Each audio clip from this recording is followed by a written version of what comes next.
Assalamualaikum. Selamat pagi. Tonton video mak sampai habis ya. Kalau tak nanti tak tahu apa ceritanya.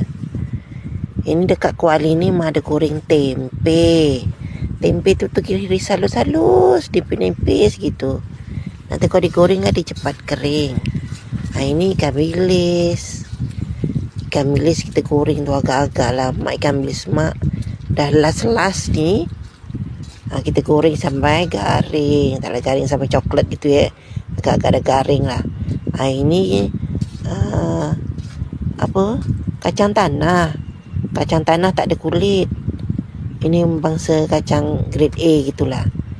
Anak tu nak buat kuih tak jadi, tak nak, dia kata. Jadi mak ambil lah, mak goreng sikit. Agak-agak dalam 3 genggam gitulah ya. Kita toskan. Kita nak buat apa? Nak buat sambal tempe dengan kacang tanah ni. Dah lama mak nak buat, tapi masanya tak ada.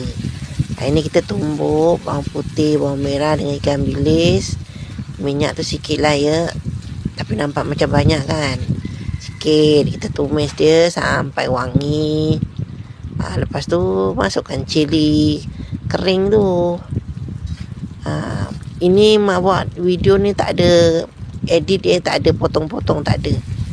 Memang seginilah. Dia panjang videonya. Masukkan cili, oseng-oseng itulah. Tunggulah sampai dia kering. Dah kering betul. Tak ada bubuh air, tak ada. Sebab ini pun dah cair. Tumis dia sampai garing. Ini masukkan gula, garam, penyedap. Biar sedap gitu. Memang sedap kau.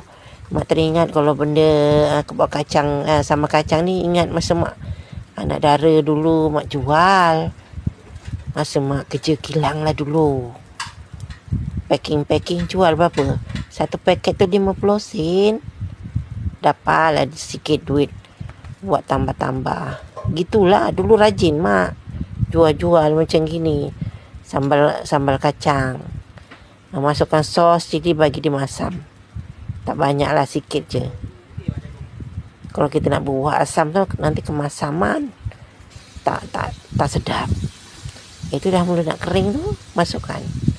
Oseng-oseng sekejap je. Jangan lama-lama. Boleh boleh buat ni sahur, buka. Kalau tak ada lauk kan. Gitulah. Masuk dalam bekal.